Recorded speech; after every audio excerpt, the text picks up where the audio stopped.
De l'eau potable coule désormais à flot à Agbatalanzo, dans la préfecture des Lacs.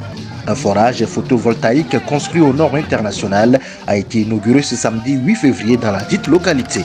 Une action de celle-là qui est toujours à l'écoute de sa communauté, la députée Esther Ayele-Gabiam, avec l'appui financier de l'ONG Direct Aid.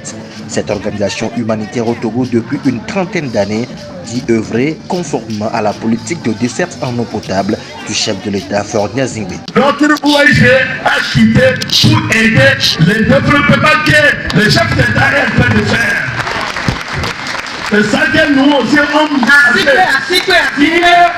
levé son pied, là où il a levé son pied, c'est là-bas que d'arrêter de mettre son pied aussi.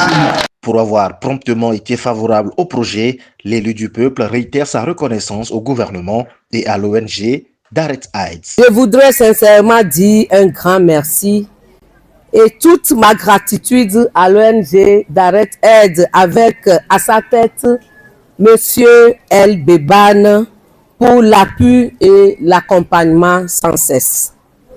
Un merci spécial au gouvernement togolais par le truchement du ministère de l'eau et de l'assainissement qui ne ménage aucun effort pour que nos populations aient accès non seulement à l'eau, mais à l'eau potable, à l'eau de qualité.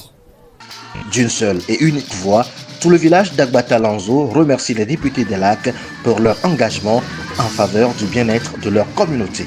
Les mots ne me suffiront pas pour exprimer toute ma gratitude à l'honorable Esther Ayele-Gabiam, donatrice de cet ouvrage qui nous procure de l'eau potable, de même qu'à l'ONG Direct Aid.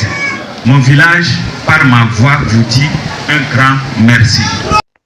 Même mot de reconnaissance du préfet des Lacs par la voix de son représentant à la cérémonie de remise du joyau. Ce que j'ai à dire, ce n'est qu'un grand merci de la part de monsieur le préfet à l'endroit de notre honorable député Esther Gabiam et de ses collègues, à l'endroit des représentants de Direct Aid qui, depuis un certain nombre d'années, ont commencé à planter des ouvrages dans cette préfecture. Un grand merci à eux. Nous prions le Seigneur qu'il leur donne la force nécessaire pour pouvoir faire quoi? Doter le reste des villages non encore nantis de leurs ouvrages. Le ministère de l'eau et de l'assainissement appelle à une utilisation rationnelle de ce forage pour le bien de la population bénéficiaire. D'autres actions sociales seront encore posées dans les jours à venir, ont donc promis les élus de la localité.